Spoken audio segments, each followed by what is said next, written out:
So on the floor here, I have my homemade spool holder. I got this at Walmart, drilled it out for a wooden bead on top, put a wood dowel in the bottom, and this allows me to mount these 5-pound spools. Completely protects them and prevents the wire from whipping around all over the place. So the wire comes out through the top here, and our next stop is my Velcro tensioner. The wire is sandwiched between these two pieces of loop Velcro that are taped down to these pieces of single-ply pickguard material.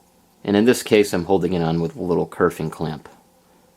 Sometimes I'll do it the way Rob does and use a hemostat, but I find these clamps also work pretty well. And I just put a magnet right here so I can stick the tensioner on it without having to worry about it. And then I can work with the wire coming out of it with no problem. So that takes us to our next stop, which is the PenPal Lathe.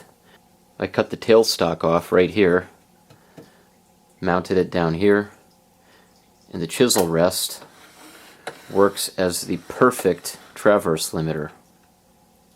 Mounted on top is a Red Lion panel meter and an RRDC 2000 retroreflective sensor. The laser distinguishes the difference between the reflective tape and the flat black enamel paint that I put on the back of this plate. So as you wind, it counts the turns.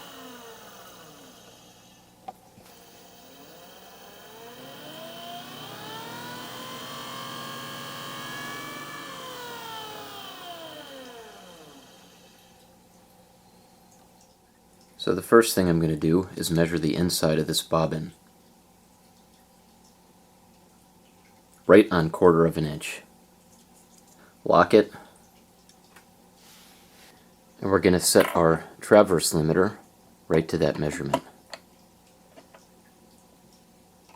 So push it up against the jaws, tighten it.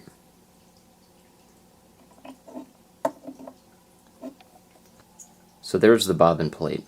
In this case, I'm going to be doing a humbucker bobbin. So I slide the bobbin right over these 2 screws, which will hold the bobbin in place. Then I'm going to take my wire and wrap it once around the bobbin, and on this little screw that I have mounted on top here, I'm going to wrap that wire around. So once I have the bobbin width set, I'm going to turn on the winder at a very low RPM and just move this side to side until it lines up perfectly with the edge of the bobbin. And I can see that I'm getting to the very edge on both sides.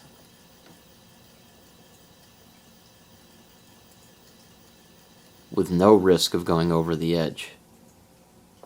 Once I'm happy with the position, I'll turn this knob to lock it in place.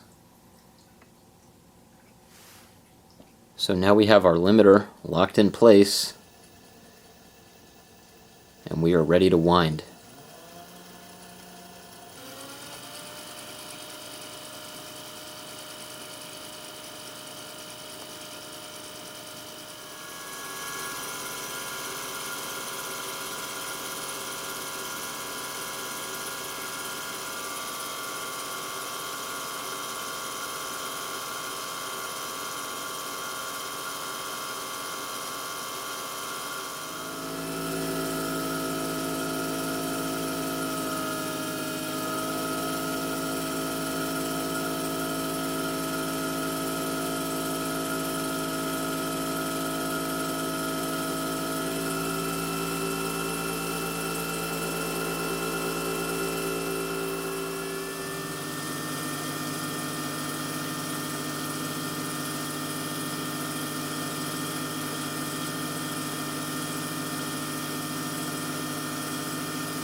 between the traverse limiter and the Velcro tensioner, you get a very, very nice, tight, even coil.